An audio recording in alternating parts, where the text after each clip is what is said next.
All right, welcome, my friends, to the latest edition of Here's What We Know, the podcast of unexpected conversations. Before we get started, I want to thank the partners who make all of this happen, because without them, we simply wouldn't be here. And I'm excited. If you're a fan of 90s country, and who's not? There's nobody recording today who's not a fan of 90s country. And the cool thing about this guy is he's still writing songs that these younger guys and girls are recording, but he's of my era. I am going to take a ride with Terry McBride right now. Terry, how the heck are you, Chief? Hey, Gary, man, it's good to see you, and thrilled to be here, man.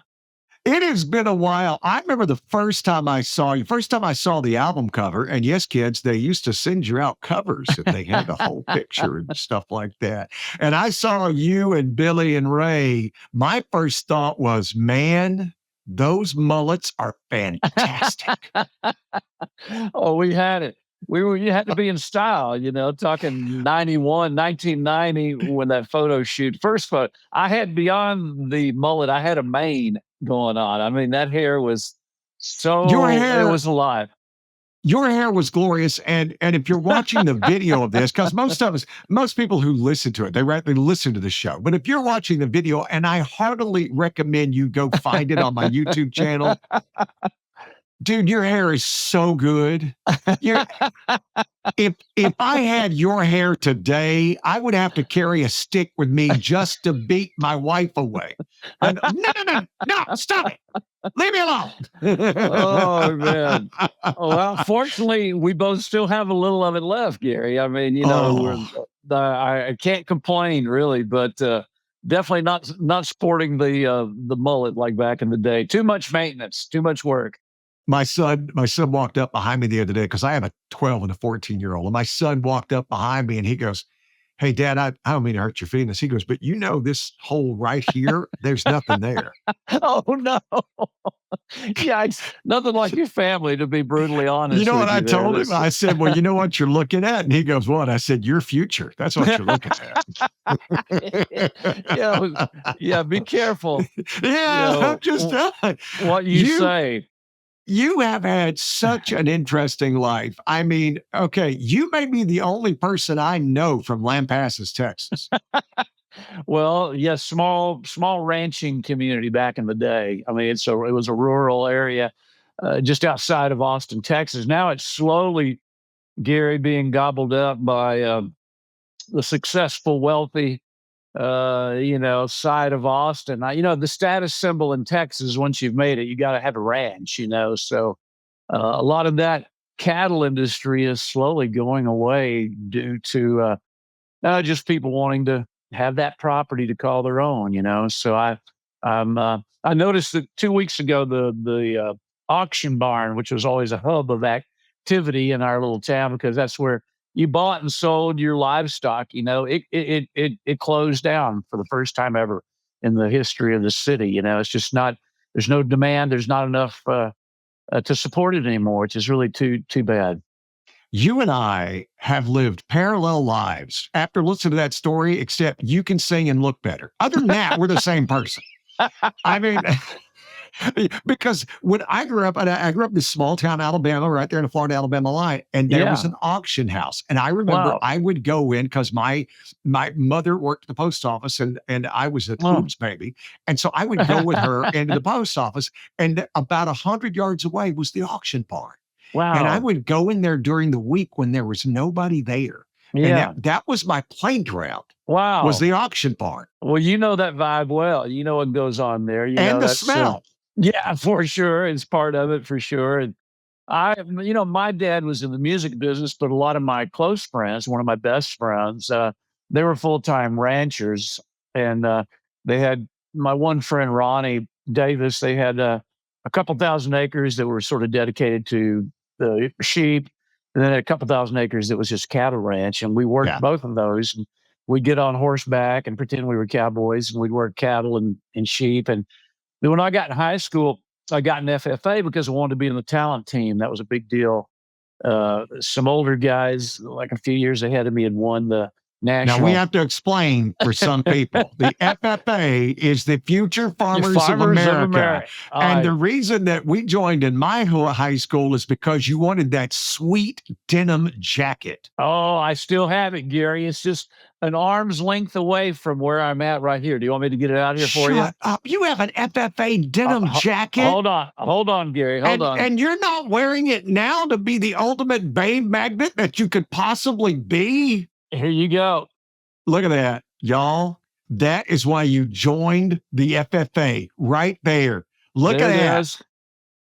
There it is. Does your wife ever ask you to just put the jacket on and walk around for her? Does she ever do that? Does she That ever... is still, it still fits, Gary. I can actually get it on. It was too big in high school. Oh my God. You know, Yeah, don't tell me that because I loved, really want to like you know, it you. was- I don't want to in order hate to be you. But you telling me that jacket still fits makes me hate you. Well, like And I I want said, to like you, Terry. I want to like you a lot. it was hanging off of me in high school. I was so skinny and scrawny back then, but I finally grew into it all these years later. But yeah. So I interrupted the story. You joined the FFA because you wanted to be in the talent show because the FFA was this big organization. You grew up and that was just part. We had two options. And not to take this amount about me, I'm just trying to say you can either join home ec or you can join the FFA. Now, back then, you and I are thinking roughly somewhere around the same age. Yeah. There were not a lot of guys in home ec. That's just was not the time we live in. Now, it would be probably 50-50, it'd probably be 70-30 guys in home ec. I think we considered it. It was, we looked at that as an easy class, home ec. It's like, I think a few, towards the end of my high school, I think I was in there like my senior year, just as an easy sign off and get out of school. I was so ready to get out of school, but yeah, FFA was quite an organization. There was also 4-H, in our town as well. That was the other option, but you had to have, some sort of you had to have either show steers, cattle, sheep, something. So I worked on this ranch all summer when I was in the 8th grade, and they paid me in sheep when I finished the work. So I would have a project. That's a better story than I got. I've never been paid in sheep. They gave me four Do you lambs. have change for a goat? That's it. 4 lambs is what I received. And my mom wasn't happy about it. But what that allowed me to do, you had to have a project, is what I was trying to say, Gary. And so my project was going to be lambs. You go to the stock shows and you show and all that sort of stuff, because you really had to have that to be an FFA. But also I got to be in this band my freshman year. We went on and did the district, regional, state finals at the Hemisphere Arena in San Antonio, Texas. We came in second. We lost to a little band that had a beautiful young female singer and all male, mostly audience, and they killed us. But it was a brutal wake-up call in the music business right off the bat freshman year. So I learned a lesson there. They did not have the talent show in my FFA. They did. Oh, did they not? They did not have the talent show, and that's okay because there was not a lot of talent where I went to school. But we would do stuff like we would have to do, because FFA was part of shop class. Oh, I did all that welding and everything. Welding? We were watching The Amazing Race. I don't know if you ever watched that, because watch with my kids. And remember last season they had a thing where they had to weld something together. And I'm like, oh man, I'd knock that out of the park. Oh yeah. I know how to weld. I still to this day. Oh, I liked it. Yeah. And then you'd go in competition, you'd have to do some of it was talking, and some of it was like, like welding small pieces of plumbing, copper pipe, and there was a lot going on there, but welding was, I enjoyed that as well. Well, that's why you and I have lived this parallel life, because I think we had the same experience. I worked for extra money on a farm, on a professional farm, right? Yeah. So people don't understand. There's farms that are home, then there's farms that are run by corporations or companies. You bet. And it's professional farms, and they would hire us dumb kids to walk behind and do all the grunt work. And I remember one day, it was early September in South Alabama, about 90-something degrees. Of course. And they had us picking up roots. Oh, wow. They had tilled all the thing because I have to explain what picking up roots is. And Yeah. they have a flatbed trailer, and you walk behind it, you pick up the roots, and you throw them on the flatbed trailer, Yeah. and you do that for 12 hours. Oh, And man. I remember taking a water break, and I looked at the other dumb kids, and they paid $20 for a day, and that Wow. was good money. I started to So say that sounds better than my hay hauling career, which yeah, is it was like, better than getting paid in a sheep. yeah. But I remember looking at the kids around me. We're taking a water break, and I told them, I said this out loud. I don't know what I'll do for a living, but it will not be this. Yeah. Yeah. That's exactly, Gary. I mean, I hauled hay. Back then it was square bales, I think it was like 3 cents or a nickel a bale, and you had to give the guy that ran the operation a couple pennies out of the nickel. So you made nothing, but it was long and hot Texas summer. And that really motivated me to go home and practice guitar. Would you? But it was the family business. I Yeah. mean, Yeah. your dad was in music. Your mother was an artist. I mean, so she had had that side. I know that Yeah. she had her issues. She had her troubles. But Right. Right. well, and you've been open and upfront about that. Oh, yeah, you Uh, bet. Yeah, you know, I'm an open book pretty much with everything I've done. So yeah, well, that's why you're fascinating. But this music thing, and you'd seen your dad. Your dad was Dale McBride, and Dale and McBride. Yeah, and he was. And it's hard to explain to people who are not in Texas. You can have a career in Texas. I yeah. always kid Aaron Watson that he's the richest man nobody knows about. Oh, it's unbelievable. His career is unreal. And, yeah, and you're right, Gary. That state is so big. And my dad was kind of a regional guy. He would go out west and do a run. When I was a kid, Gary, he'd be gone for 3 months, and he'd make that whole West Coast, Midwest, Elks Lodge to whatever. He toured with all kinds of interesting artists, from Phyllis Diller to whatever back in the day. We lived in Las Vegas when I was really young, like 3 years old, and my dad played the Stardust Hotel. It was relatively a new. I think it was built in like '58, so it was a new casino, new hotel. And my dad was the lounge act there for about a year. Then we packed up, moved to Texas. But he was always on the go, always a professional touring musician. He had an office built beside our home where he would do office work, booking the band. He did have a manager later, but also recording.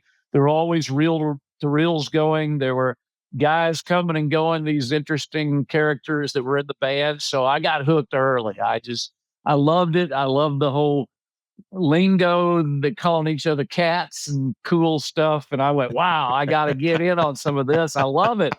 I And want to hang out with some cats, is what I yeah, want to that's do. where they just all talk. They wore sunglasses indoors. Who does that, Gary? I mean, I really. don't know. So, Especially you. I'm glad he's got his sunglasses on, y'all, because okay, not to sound a little weird, but man, you got some beautiful eyes. I'm not the first person who said that, Emma. All right? I mean, yeah. so don't lie to me, and don't. Yeah, I mean, when Oh, you it see was, the album cover and you see McBride the Ride, the first thing that hits you outside of the mullets is those dang big gonka blue eyes of yours. well, it was a big source of controversy early on. My producer loved the fact that I was in this band. I toured with Delbert McClinton, a great R&B Hmm. artist from Texas, and I finally got a little paycheck. I finally got a little bit of money. And so I went down, I got my first pair of prescription sunglasses, because that's what these are. These are prescription. I can see Yeah. you much better with them on than off. And once I put them on, that just became my thing, because it's just, hard to sweat and wear glasses. And so my sunglasses were my escape, it's what I thought I was looking cool. But a lot of people really liked it. A lot of people didn't within the label. They're like, they got to see your face. We wanted to see your eyes. And so it was kind of on again, off again. But it's just kind of a look I've always had. It's simple and easy, and hide behind them. Well, and then that you have to boil down to what you like. At some point, Yeah. you have to figure out who you are, and that Yeah. in the world of entertainment, isn't that it? I mean, Yeah. I started doing this when I was 13 years old, and I don't think I Oh, figured out till I was probably 35, 6, 7, where I finally had an idea of like, oh, I get what I do now. I get it. yeah. I know that feeling. You're right, Gary. It's like I was searching, and I spent the first part of my younger days just backing people up, including my father. I was the bass player. He groomed me early on. I thought I was going to be the guitar player. That's what I started out playing. at 9 years old. But my dad was the guitar player, and he was uh, a really an accomplished musician, great player, very knowledgeable. Wrote everything out, notation. We had a recording studio, and he would even write. We'd have a string ensemble. He would write the string parts by hand, notation. Yeah, he was just very school as a young guy himself. He learned from a wonderful piano player that was in this band he was in early on in the late 50s. And so he just took to it and understood it and loved it like I do now, of course. But I don't want to be like my dad. So, of course, I was willing to be the bass player. And we went to a little pawn shop, got a bass, and, 4 strings. I thought, wow, that already is easier. I thought, than no chords. It's just one string at a time kind of vibe. But I really liked it. And it gave me an outlet, not only through high school, but it also gave me the opportunity to possibly go on the road and tour with my father, who was having some success at the end of the 70s by the time I was getting out of high school. And that was really my goal at the time. I just wanted to get on the road, my dad. And I did. We had a tour bus. I drove the bus, double clutched my way across the country with my dad grinding those gears in the beginning, which wasn't really great, but it's a crazy way to go. But yeah, I learned a lot from my dad, from all the music that I know from driving buses and what have you. But it gave you the realistic education you needed, right? Yeah, Because absolutely. I can imagine that, listen, I've had so many people, especially in the entertainment industry, who's like, I'm never gonna my kids no. And I've had people say that, in the construction industry, I'm not my Sure. kids, no, No, ever. sure. But I mean, at least you went into it and you understood Yeah. driving in buses, playing for no one, having guys not pay you. I mean, you got it.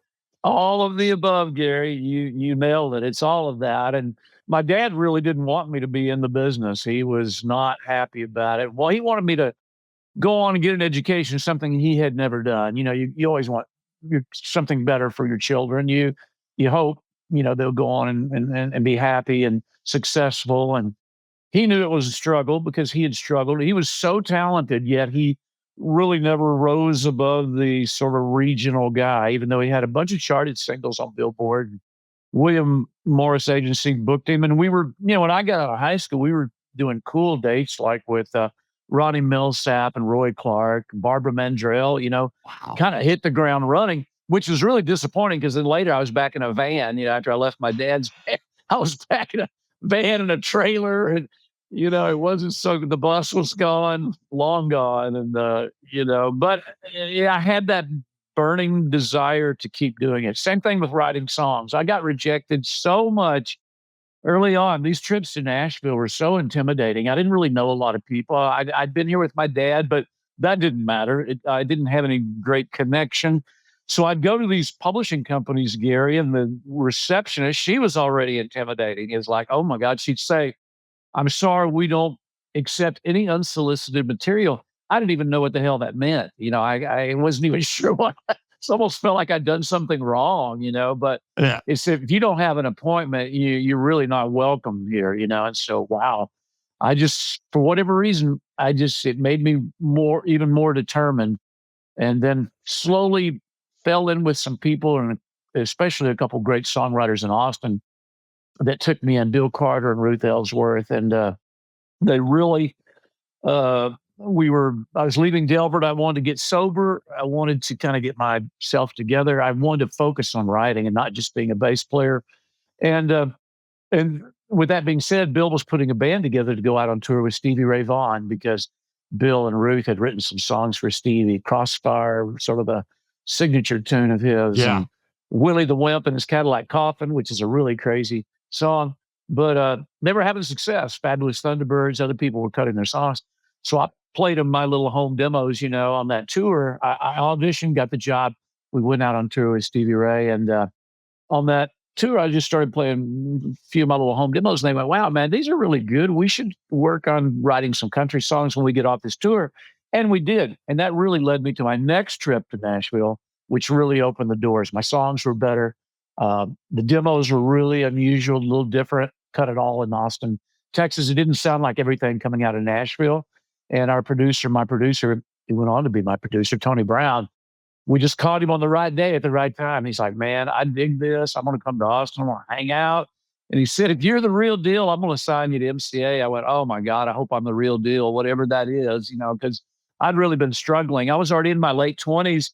I'd done a lot of cool things. I'd toured, done some wonderful things, but just really had not, reached a level where I was making a living still. I was still struggling financially. It's just, my starving musician phase, it went on way longer than I thought it would. But, and then that opened the door. Tony Brown took me and signed me. He really had the vision and the idea for the band.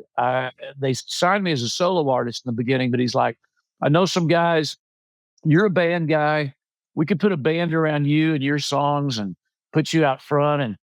And I said, well, hey, and Tony was one of my favorite producers. He had just, finished that first 2 Steve Earle records, which I loved, and Lyle Lovett's first album. And he had worked with Steve Wariner and Patty Loveless, who I adored, and he'd worked with all these people. I thought, gosh, to work with a guy like that, I'd do just about anything. And so being in a band didn't sound that bad, And then when I met Billy and Ray, my partners to this day, my bandmates, we just hit it off, and started practicing and rehearsing, and it just felt really good. It felt great, and personally and musically, and still does all these years later, Gary. We're still having fun. We still enjoy being with each other, and they're talented guys. I love that. They play so well, and together, it's a great little fit for all of us. We look forward to it. Well, bless your humble heart, and I mean that. But if you don't know who Tony Brown is, every now and then, Nashville gets an 800-pound gorilla. Is what it is, right? And every now and then, it passes from person to person. Some of the names who've been, Scott Borchetta at one point was an 800-pound gorilla. Shane McAnally was the 800-pound gorilla. You're right. Right now, you could make the argument Chris Stapleton is an 800-pound gorilla. Oh, yeah. But at that time, Tony Brown was the 800-pound gorilla. So saying that you caught him on a good mood and a good day, hell no, you didn't. Tony Brown is not going to, didn't he used to play like piano for George Strait? He's done everything for everybody. Yeah, he played for Randy Elvis. Travis. Yeah.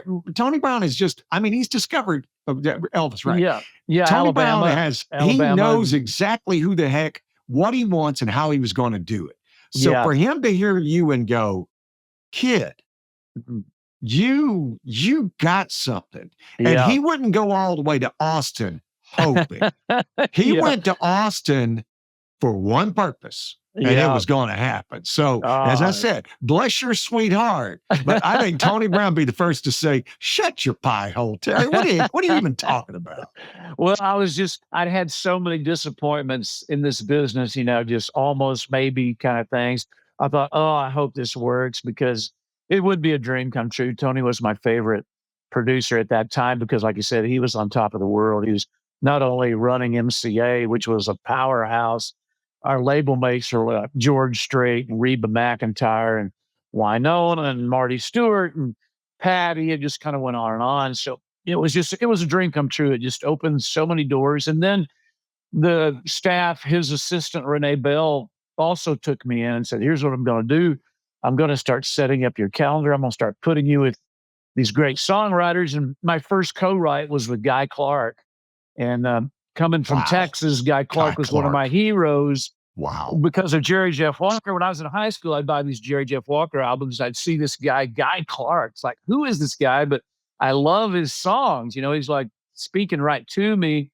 And then that was my first co-write in Nashville. I was so nervous and just had like 5 ideas ready. And fortunately, he was kind and said, I really like that first idea. Let's work on that, And then he said, I'm going to take this home and work on it some too. Then next time we get together, you just come out to the house. I went, oh my God, now I'm hanging out with Guy Clark. And it was all a lot. And then from there, I went on to Costas and Waylon Holyfield and all these names that I'd seen in my dad's Billboard magazine. When I was a kid, I'd see the charts, which I was obsessed with. And then I'd see these songwriters, and then I'd see these names, Dean Dillon, and these names kept popping up on these songs that I loved, and it was the list was long, and then I eventually got to write with a lot of those people on that list, that I'd been looking at as a kid all these years later. I had such respect for those songwriters behind the scenes at the time. Now the spotlight shines on the songwriter a lot more than it used to. There are opportunities to go out and play and sing and perform and tour even as a songwriter. But back in the day, they were sort of the unsung heroes, to say the least. And but it was all so great, Gary. That early '90s, I just came in at a great time. Caught Tony, like I said, he was on his way up and running and controlling everything at the label, and he was our cheerleader. And you have to have that, even at the label. You've got to have a guy that believes in you so much, other people eventually believe in you too. And then a little bit of success changes everything, for sure. Well, I mean, you're at the age that you know this about yourself now. I mean, your drive, your ability to keep going. As you said, you heard a lot of no's. You glossed over and I wanted to get sober, right? Because you figured out what I'm doing is not getting me where I want to go. Yeah, I was so frustrated. And the idea that, and again, this was in your 20s, the idea that you would have the self-awareness and the actualization process to go, no, it's time to course correct. Yeah. You realize that now at this age, you realize how crazy that was. I mean, the good Lord blessed you with some stuff. Well, I had just enough brain cells left that a couple of them were firing and saying I needed to get myself together, not only for my family, but really I was just not getting and going the places I wanted to be. Even though I loved Delbert McClinton and I loved that band, it was so much fun. We had toured. You still play "Giving It Up for Your Love"? Did you still play that? Oh my gosh, that's right, Gary. Every night I sang harmony on that. We were on tour with Huey Lewis in '86 at the Ford tour, the big arena tour. John Fogerty. That wasn't the problem. It was just I just didn't want to be in that situation, for the rest of my life. I wanted something more. And I knew in order to get it, I had to get serious. And then as things sometimes happen, I got sober and then the door kind of opened. I met Bill and Ruth through that Stevie Ray tour, and wow, things started to happen. Then once I met Tony, I thought, I do not want to screw this up. I'm going to have to, there were so many demands put on me at that particular time. I mean, 4:30 wake up calls, 6 a.m. phone calls, interviews, performances, television. You can't just be okay in that level. You've got to really shine. And in order to do it, you've got to be together. I had to physically be fit and mentally as well, because, when the record button hits or the camera's on, it's your shot. You gotta show what you got. You got to be good at it. And if you're not up to it, then boy, it really comes through as a disappointment, and I just couldn't stand that. The thought of me, disappointing anybody, let alone, myself, as far as working that hard to get to where I wanted to be, That's just next level. That's what I was saying. It's just next level. And having you be able to do this, and I've talked to you throughout. I've been here at San Jose since '91. You and I had, and don't lie to me and say you remember. You don't. I get it. Because when they do these radio tours, they're doing anywhere between as little as 5 and as many as 20 in a day. Yeah. So it becomes, John Jay and the Chuckle Hut, whatever. Yeah. Right. And the next guy. And the bad thing with these radio things, because he's too nice to say it, there are a lot of people who are not good who do this. And then they make it hard on you. They make it stupid on you. And TV is tough. And I've heard this from a number of things, because the odds that a TV person who's interviewing you in the morning or at noon even knows who you are is about 2 to 3%. Yeah, in the beginning, for sure. You're just rolling with it, hoping for the best. Same thing with, we landed a tour with the Judds on their farewell tour. Our set was 20 minutes. We had to win that crowd over in 20 minutes. And we didn't have a hit, no hit record. We're out there, these big sheds. People are just milling around trying to find their seats. They don't care who we are. And we work so hard, man. Sun is in our face. We don't even have the production, the lights or anything yet. We're like, it's us, Restless Heart next, and then the Judds, or Highway 101 after, we're the baby act. but it was all sort of a proving ground for us to see if you're going to make it or not. I mean, it's just not easy. Once you have the hits, it gets a little easier. It gets a lot Yeah. more fun. People are singing along. Now it's just fun. People kind of remember what we did back in the day and they're singing along and it's just so you can do no wrong. Same thing when I do solo shows where and it doesn't take a big crowd. I'll take 100 people who want to be there over 5,000 that are just whatever, Yeah. because it's just so much fun for me. And then, and the audience too, they get a lot out of it when that intimate setting, when they've come to see and hear you and they love these stories behind the songs. And I love it too, just because I can see how it's affecting them and how it's, the connection is so strong. And music is just that way, Gary, as you well know. I have said that to so many baby acts, and that's what we call them. We call them Oh baby yeah, acts. for And I'll sure. tell them, because out here we have Shoreline, and I'm like, one day it's going Oh to happen. One day you're going to play when it's dark. One day. yeah, Because, the shows are all in the summer and they're out there at 6:30, 7 o'clock, and it's just coming down. yeah, But one man. day when it's dark, you're going to be Yeah. on that stage.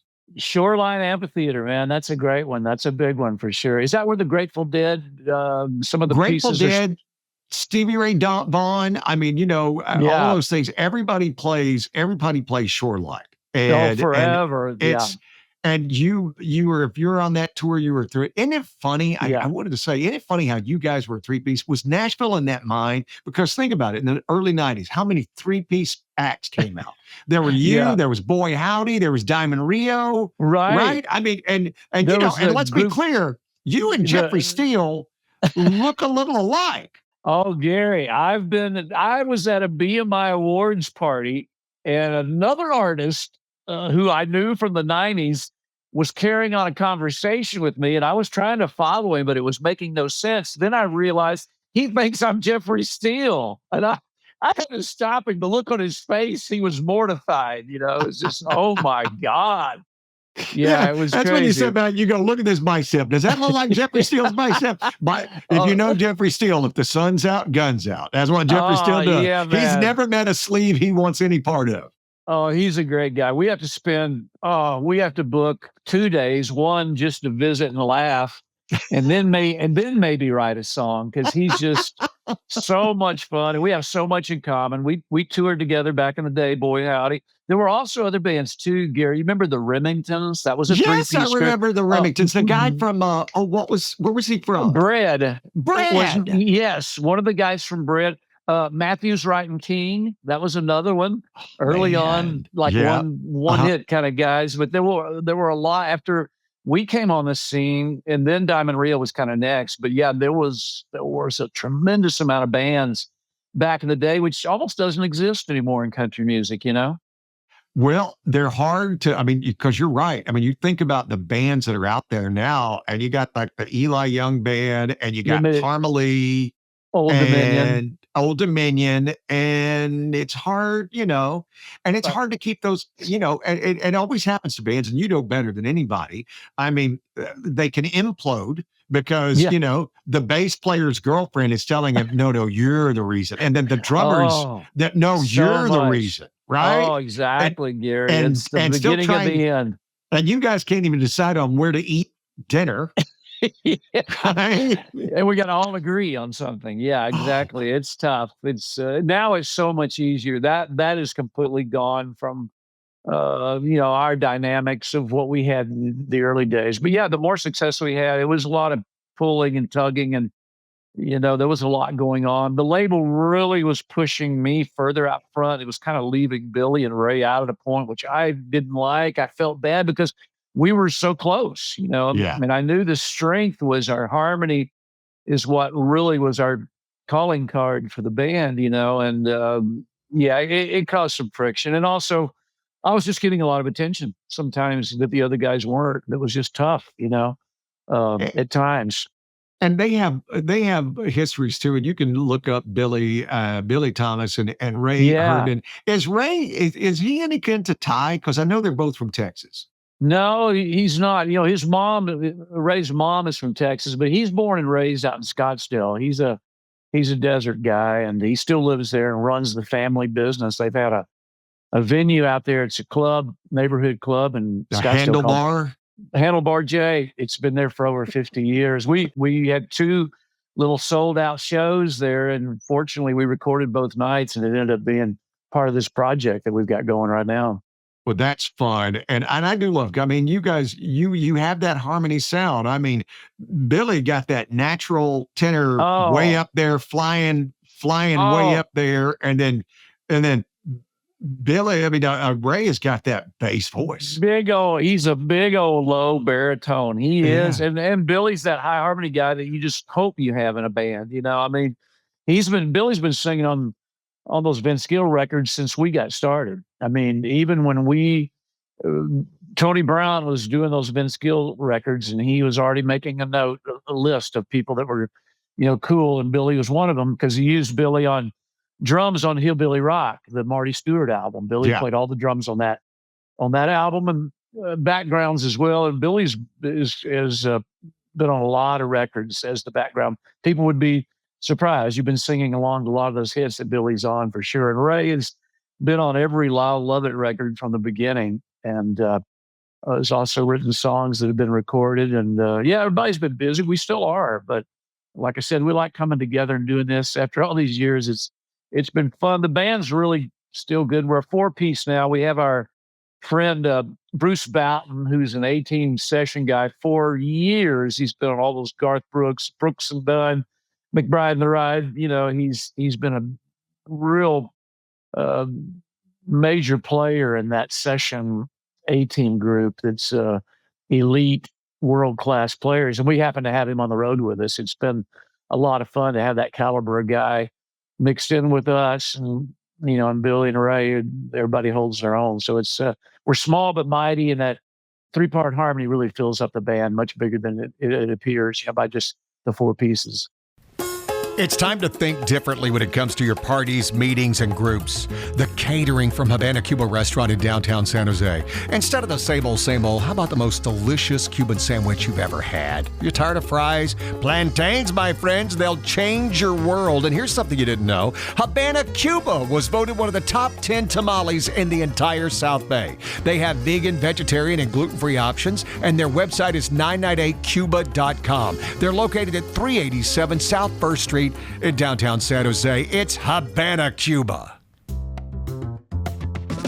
I want to tell you why I am all in on Bison Junk. First and foremost, they are a full-service, eco-friendly junk removal company, but with this difference. They focus on recycling and donating usable goods. Their customer service sets them apart, and they pride themselves on their integrity. They'll show up when they say they will, and they'll do what they promise. If you have hard-to-remove items like hot tubs or large furniture, they figure it out so you don't have to. They want to be who you always come back to when it's time to declutter and organize your home or business. They're worth every penny at bisonjunk.com. Well, and it came to the front. I mean, your biggest hit was Sacred Ground, and I Yeah. loved that sound. Heck, I played it this morning on our show All because I'm right. just like, I got Terry McBride coming. I'm going to talk. We're going to play that, and you forget how great you guys sound, right? Oh, And that harmony, thanks, because Gary. I'm an old bluegrass guy, and you Oh, guys sound for like a sure. bluegrass band. Oh, You you bet. know, and that's because I love the high lonesome, and you got to throw in the Oh, bass, and then you got to yeah. find that guy who can make both of them. Because Oh, if you just have those two, you ain't got nothing. But you no. got to have the filling for the pie. Is Yeah. all I'm saying. And Well, and you you're bring that exactly together right. so well. Well, that bluegrass, I mean, there's so many great singers that have come out of that, uh, genre of from Keith Whitley to Ricky Skaggs to Vince Gill. Vince was a big bluegrass guy early on. And yeah, I love some of that stuff as well. But when you get that blend, we got together because they thought, boy, these guys are just such great players. It's going to be incredible, but they didn't know we had a harmony thing because we didn't know. We hadn't even rehearsed yet.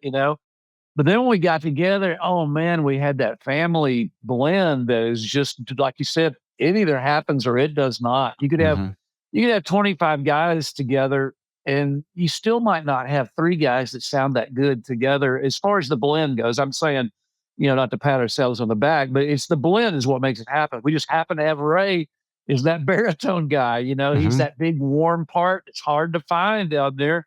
And then Billy, that super high tenor harmony guy, is almost as hard to find. It's just, you know, to have that in your band, we were off and running, and that, you know, we'd go into these radio visits like with you, Gary. We'd go in there with a couple guitars, but we could knock people out because we had that big 3-part harmony, and all of our songs were really sort of, you know, arranged around it, moving forward from Sacred Ground to, you know, Just One Night, Going Out of My Mind. All those hits that came, it was Hurry all Sundown. heavy. Hurry Sundown is one of those. We still do all those. They're all, Wow. I mean, if you come and see us, we're working on new music, so we do put a few new songs in the set, but basically it's like if you saw us in 92, it's the same set with a few new songs. And you guys look the same. I mean, you do. I mean, you guys have all went into the future well. Yeah, I mean, Ray and Billy, they're both in good shape. You're right. We've hung in there for whatever reason. We still kind of trying to, you know, stay busy and keep moving, working out a little bit. I've really changed my diet, and, you know, getting older is interesting. I've cut out everything, Gary. I have nothing left. I've even cut out, I mean, I'm from Texas, so I even cut out my Dr. Pepper that I kind of looked forward to. You know, I just had to. I had to get rid of some sugar in my diet, and it's never ending. It's just harder to lose. You got to really be committed to getting out there. You know, doggone it, Terry, you know, there's nothing wrong with giving up. Come on over to my side. Just wave that white flag. Let's grab a Dr. Pepper and some nachos and be on our way. And making Texas nachos with some brisket. Oh, now you can only go so far. I just came back from Texas. I was so proud of myself. I had lost 13 pounds, and I thought that's pretty good. And then I put about 5 of it on a weekend in Texas, you know, because I had brisket 2 of the 4 nights I was there, but it was so good. I was actually born in Taylor, Texas. There's a Louis Miller barbecue that's always in the Texas Monthly top, you know, 50. But it's just great. It's old school butcher paper. You know, you walk in, you come out smelling like a brisket. It's just smoky in there, and it's dark, and the walls are smoke stained. It's been there forever, but dang, it's so good, you know. And I don't eat that a lot, but boy, when you're there and it's the real deal, I just have to, you know. I didn't get a Dr. Pepper, but you're right. I'll save that as sort of a little. I'll treat myself every now and then. That'll be my goal, you know. At least I can have a Dr. Pepper today. I appreciate you guys who have to stand up on stage, right? And it's still you have to look at it, stuff like that. And I've said before, you know, damn you, Tim McGraw, damn you, because he changed the rules for everybody. But now, Terry, when you sit back and you see Luke Combs and Jelly Roll, what do you go? Oh man, now come on, now, why can't I do that? Those guys are having a ball. I just met Jelly Roll a couple weeks ago at Ain't he something? He's a force. Sweetest guy in the whole room. He stopped and talked and made time for everybody in there. Say what you want, whoever, you know, you get that popular that quick, you're going to have some haters out there. But I saw it personally, how genuine and kind he was to everybody in the room. He was there for everybody, including me. He didn't know who I was. You know, we went over and visited with him for a little bit. But you're right. I mean, social media is brutal. I mean, we have a young guy that goes on the road, does all of our film, and he makes a great effort to make sure we stay cool and hip as we can be. But boy, some of these side profiles of me, and I'm leaning back, my stomach's out, you know, I'm like, oh my God, is that really me? But unfortunately it is. So I'm just trying to get in a little bit, but I'll never be Tim McGraw, but I'm going to try and be in a little bit as good as shape as I can be at. I mean, I'm 65, so there's no way around that. You know, I mean, moving forward, I think being in shape might help have some benefits, you know. But I absolutely, and I appreciate that. And it's just like I've said this all along.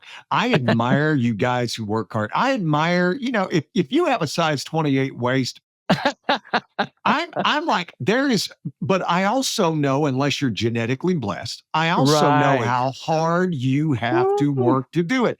And I know me. I know me. No, I'm not going to do that. And I'm not going to give myself grief for not doing that. Yeah. And you have to have moderation. You know, Yeah, I'm not you telling do. anybody go out and eat a big bag of M&Ms. No, no.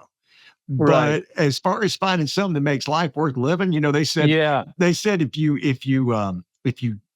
cut your calorie intake by more than half, you will live longer.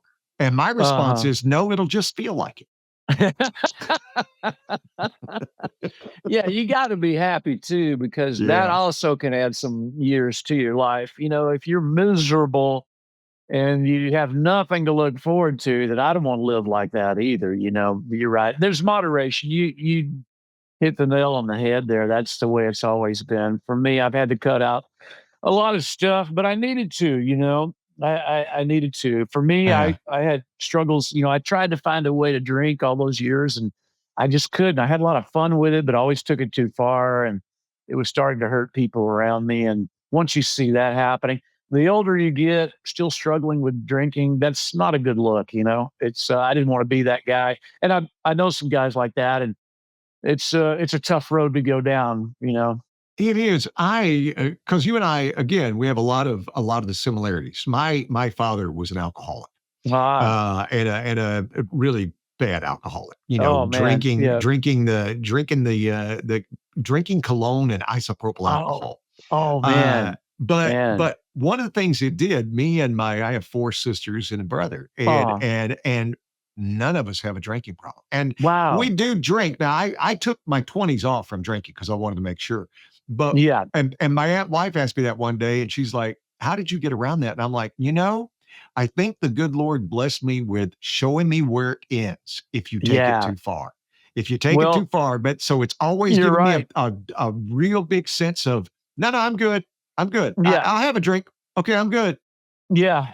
That's my wife. She's always been a responsible drinker like that, and man, I admire people who can do it. Of course, I'm around it every day, especially when I travel and perform, and you know wherever I'm at, I'm around it all the time. But I love seeing people have a good time, and like I said, I really admire people who can do that. Go out, have fun, have a couple drinks, and know how it works for their body. But it's more And s- admirable for the people who know themselves, right? And you yeah, figured it out such a pivotal moment in your time. Were you married when you decided to stop yeah. drinking? Oh, I've been married for 43 years. Yeah, I've 43 been. years. Yeah, I've Okay, been. right there. Okay, that in the music industry, and you have been married for 43 years, and that is makes sounds like I'm making fun, but I'm not.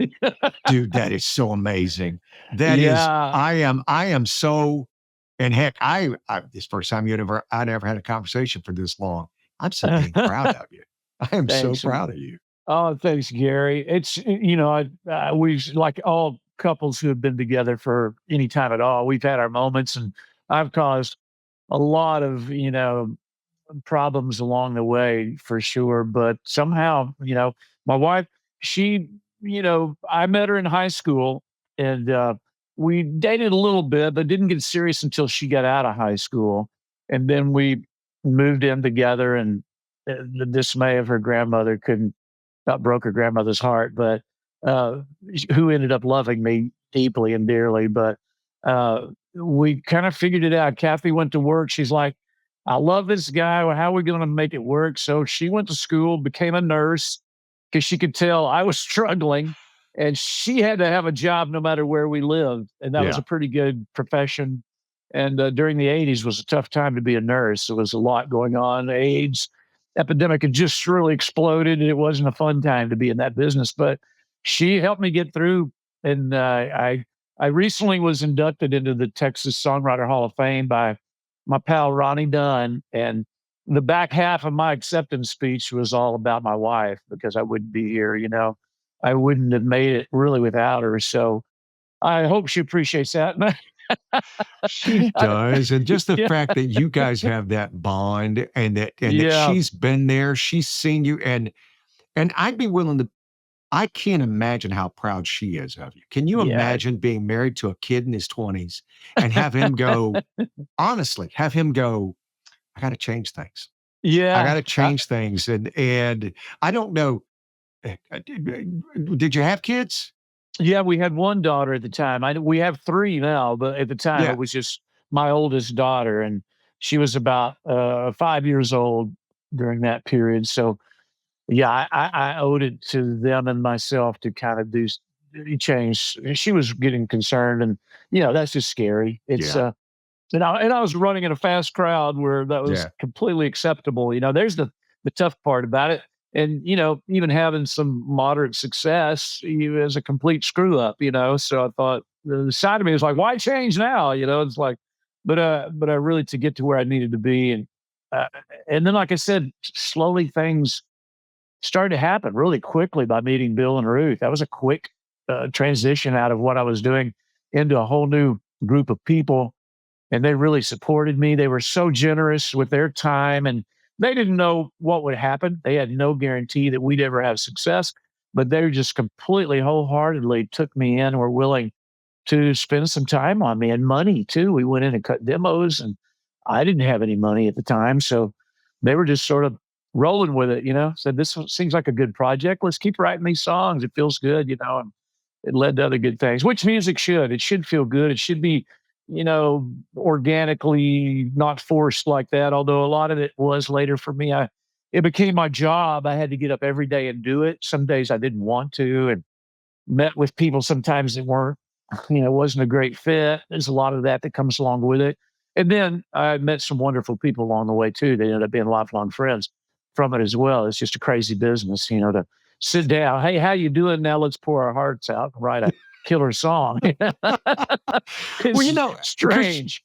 Because you can do that. And here's the thing that makes you unique to me, right?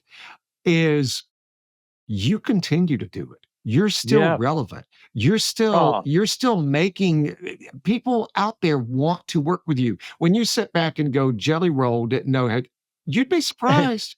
I bet you'd be surprised. I bet if they said, that's Terry McBride, the songs he's I bet you, knowing Jelly Roll and his love of country music, I bet you Post Malone knows who you are because they're fans of country music. And you're right, you don't jump into it without knowing the name Terry McBride. Yeah, you're right about that. I mean, that era was so powerful, and I have so many, people that have gone on to be, including, you talk about Chris Stapleton. He used to come to my house, and we became such good pals. We wrote a lot, got several really good cuts from other artists, from Alan Jackson to you name it. And some wonderful things happened, but he was one of those guys. And I got in the room with those guys when they were young, because they just wanted to find out a little bit more about me, because they knew those songs and, from the 90s, whether it was Luke Bryan or whoever, there's a lot of those guys that stopped by my house just to kind of get to know me and see if we could click, because they really loved those songs when they were in college or whatever, it really meant a lot to them. And like I said, I've met some wonderful people through that. This music connects people in a way that becomes a really small community once you know a few people. And, like you and I, Gary, all these years later, we still running in these circles of entertainers and songwriters and artists. And it's either keeping us young or really going to wear us out at some point. I don't know. Well, it's keeping us young and keeping us annoying to our children. And that's the thing with, have you wrapped your head around this? And again, I'm asking you to put yourself in a position that I know you're not comfortable talking about.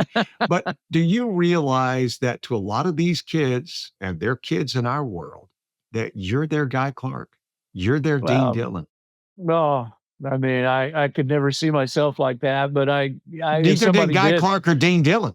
Well, you're right. You're right. I tried to gurn Guy Clark a little bit. Oh, he was having none of that early on, so I moved on. I tried to tell him how special he was. He didn't want to hear it, but he really, that was like I said, one of my first co-writes. It could have gone either way, great or poorly or whatever, but he really made me feel kind of, like I fit. He welcomed me in, and dang, that was a big boost of confidence that I needed at that particular time, because I didn't have a lot of it. I was still, even, when I was writing songs, I'd still take them to Tony going, boy, I don't know, and then Tony go, oh, that's going on the record. We got to have that song. And I'd leave there going, whew, gosh, I feel better now, but well, still insecure, that's part of, I don't want to be overly confident with everything I do. And I was always allowing my other co-writers to have a voice. It wasn't just always me in the room. I think that's something young writers need to learn, and can certainly think about, when you get together with somebody, you got to be open. You got to really, not just go with everything you're saying and doing. It can really help having someone in the room sometimes. Now there's so many people in the room, I can't believe it. You've got the programming guy, you got the guy building the beats, you got the guy that just does the lyrics. It's totally different. When I came to Nashville, it was like me and one other guy. That's it. That was the norm. It would be you and another songwriter, and that's all you did. Remember back in the 50s and 60s, I mean, Hoyt Axton sat in a room by himself. And then there's that. Yeah, and that's the way it worked. I mean, that's the way it worked on those guys. So they would just sit back and do those things. And then it turned into the co-write. And the thing is, and I saw this, and the reason I brought that up is the way you describe Guy Clark is how the young writers describe you now, because he taught you how to do that. And it's like, that's the way Terry McBride is. That Terry will sit down and work with you, and he never sits back, tells you have a bad idea, and he tries to help you develop the ones, even the ones that are bad ideas, he tries to help you develop them into a better idea. Yeah, I'd hope so. I hope that's the way it goes. But usually it does. Well, it does. And the fact gosh, if you want a fun thing, just pull up Terry McBride and go into the songs he's written and who he's written with.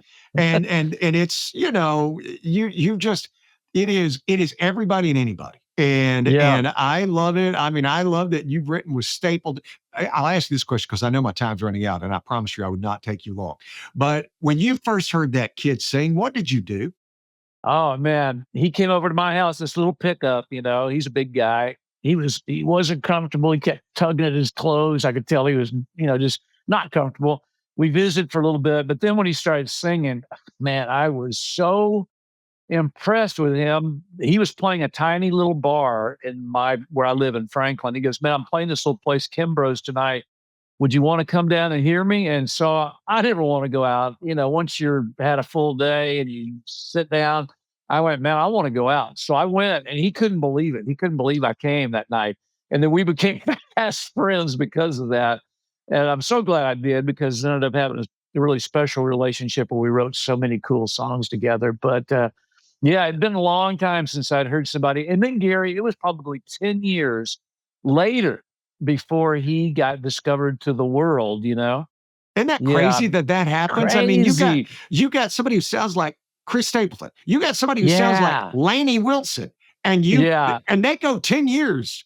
I know. Before anybody would say, let's get, and then you sit back and you go,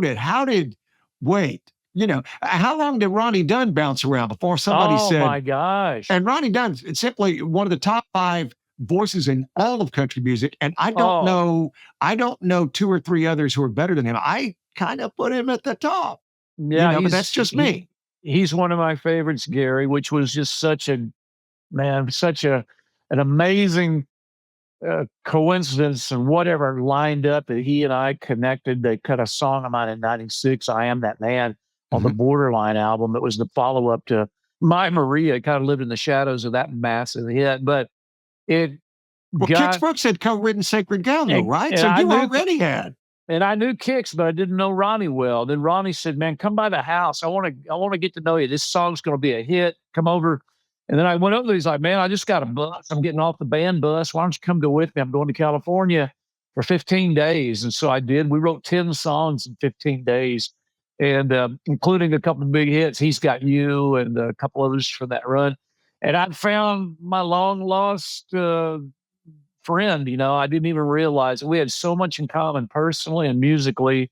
And then that was almost 13 years of nonstop on the road with Brooks and Dunn at that point. And they really kept me going, let me keep my house and all kinds of good things came from that, which is all that matters, but it was a great relationship that continues to this day. He was really instrumental in getting me into the Texas Songwriter Hall of Fame. He felt, man, you deserve to be there, and I'm going to go to bat. And that was great. We had a wonderful time. That was a wonderful event. And yeah, it's, I've been blessed with some great people like that in my life. Doesn't suck to have Ronnie Dunn across from you writing songs every day. And then our work takes already sound like hits. Ronnie's singing these big notes, and he could sing the range that I loved. I could sing up, and he could sing it too. That I ended up singing on those records with him, and that was a thrill. And played on some of those albums, and even produced a couple tracks towards the end. It was just Well, a great. listen. And like with you, Gary, one of my favorite vocalists of all times. Well, listen, I don't care if it's true or not, but in my mind, it's always going to be you who wrote, play something country. And I don't want to know the story. I don't want to know the story. In my mind, Terry McBride wrote, play something country. That's where I think you might be right, Gary. And also the line, "Hank it up a little." Ronnie hated that because everybody loved that line. He goes, "Dang it. I tell people I wrote that," he said. But okay. yeah, Okay. fun song. I am going to ask you straight up right now on the show to come back whenever you have time, because I've got so many things I want to talk about. What's it like what is it like being on tour with Huey Lewis and the News? How did that happen? Do you write with Ronnie Dunn? Do you write to his voice? Do you write to Chris Stapleton's voice? Listen, we're not going to get started because I got to get you off this thing because you've got things to do. I can't believe it passed so quickly, but let's do it. I've enjoyed this so much, man. I really enjoyed this visit, and I'll make time whenever you're ready. You just let me know. Oh, dude, I am so going to keep you to that because I knew I was going to have fun. And I, like I said, I remember going, hey, here we are at KRTY, this brand new group. This is McBride the Ride. And KRTY, that was a big station, man. That was one of those. We loved seeing that ad come on that station, man. We knew we were doing well on the West Coast when y'all added that single. That's so cool. We stream now. We're at KRTY.com. It's crazy. And so we still do, Julie and I still do the morning show, in case you didn't know. And so what we're going to have to do is now got to get you to you got to come on KRTY with me and we do this again. We do a shorter version. Come on. Honestly, you let me know, Gary. I'm there. You let me know when. We'll do it. McBride, you're the best. I've enjoyed it, Gary. Thanks so much for having me on, and I look forward to our next visit. Let's do it.